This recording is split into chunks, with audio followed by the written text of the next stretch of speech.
Hey YouTubers, Joe Buddy Platt, and today I'm going to be drinking a beer from Big Dog's Brewery here in Las Vegas, Nevada. Big Dog's was founded in 1993, kind of has a Wisconsin-centric vibe to it. They host Packer game watching parties, University of Wisconsin game watching parties.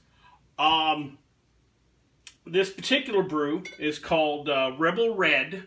The Rebels are the mascot for the University of Nevada, Las Vegas team, so that fits with the theme.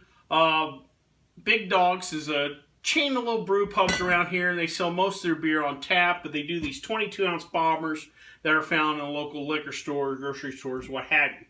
This is a red ale. Comes in 5.6 ABV and 25 IBUs, so let's give her a try.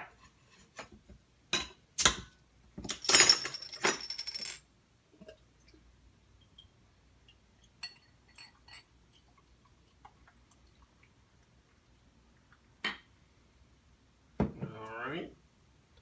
Nice little reddish hue.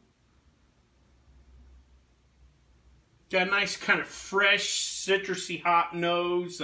Not over the top, but citrusy. You also pick up a little maltiness. Beer's got a slight haze to it, but overall good look. Let's give her a try.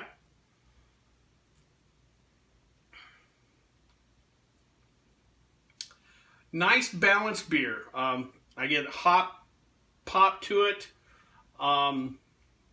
Sufficient maltiness, but in balance. One doesn't dominate the other.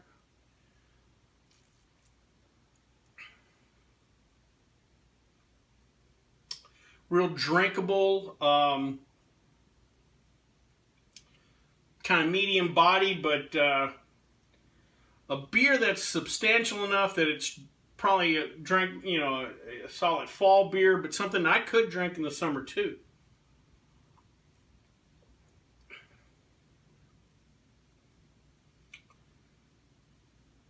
Nice little hoppy bitterness to it, but it doesn't last too long. But it's, this is a nice, just very nice drinkable beer. I like the balance of it. It gives you a little bit of, like I said, the maltiness, the hoppiness. There's a little sweetness on the maltiness punched on my tongue, but I get plenty of the nice hop bitterness, crispy. This is a good brew. Oh, very nice. No, if you're ever at Big Dogs in Vegas, I definitely suggest try the Rebel Red. And what I want to talk to you today is a topic that I've covered before, but there's been some breaking news on this or whatever, and it's kind of come back up, and I want to kind of follow up on it. A while back, you probably remember a video I did about the non-tipping agenda. That this was coming out, it's going to kind of grow. There's certain forces in there. Well, probably you might have read in the news where the Union Square Hospitality Group in New York, ran by a gentleman named Danny Meyer, who's a bigwig in the restaurant industry there, has announced that they're going to switch to non-tipping in their restaurants. And I've read several articles on the topic, and part of his take is, well, boy, it's just so tough on our guests to tip. They're probably not good at math, what have you, and we're just going to save them that. Also, well, we get Europeans, and they don't tip, and, well, we got to worry about impressing the Europeans, because when you're restaurant cool, you want to worry about impressing Europeans. And he goes on and lists other things, but if you read further in the article, basically what they're saying is, well, we're going to raise prices 20%, so you don't have to worry about tipping 15%. Huh? What?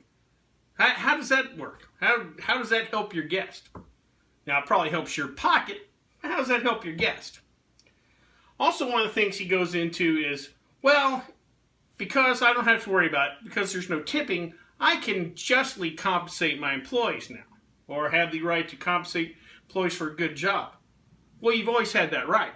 Whether a guest hands a server a $10 tip or not, how does that affect their ability to give an employee a raise. You've always had the option to give your employee a raise. Kind of shoots holes in that idea. Also, one of the things he talks about is, well, I got back of the house employees. I get kind of jealous of that. And I can't pay them guys enough, and it's so hard to get people to work for 10 or 12 bucks an hour in New York City. I tell you, buddy, that's your problem. It's not that server's problem. And more, I think where the crux of this is coming from is for a couple of things. A, it's part of a kind of anti-cash thing going on that a lot of people just don't want people having cash on hand. Especially Uncle Sam wants to be able to track every dollar you get. And two, owners and guys like this Danny Meyer probably hate the fact that somebody's making money in their restaurant and they don't get a cut of it. And that's what's getting proposed in a lot of these places. Either hiking the prices, which means more money for the restaurant owner and operator, or they're adding fees. And what a lot of people don't understand about these fees is that when it says $17 surcharge, service fee, whatever, it's not all going to the server. It can get split up however you want. Only when it says like 15% gratuity added, or when it has gratuity or tip, only that then is guaranteed to go to the server. If it's a service charge, surcharge, anything else, the house can split it up however they want. And a lot of times they use that to give managers bonus or just pocket the profit. So I hope if you read these articles or hear about this, you read between the lines and realize there's some shady stuff going on with this. I encourage you folks to let restaurants and bars you go to that might try this to express your feeling on the topic. And also let me know what you feel about it. Feel free to leave a comment down below. Maybe we'll get a nice little discussion about this. And as always, you can contact me on the Twitter page. Well, until next time, bottoms up.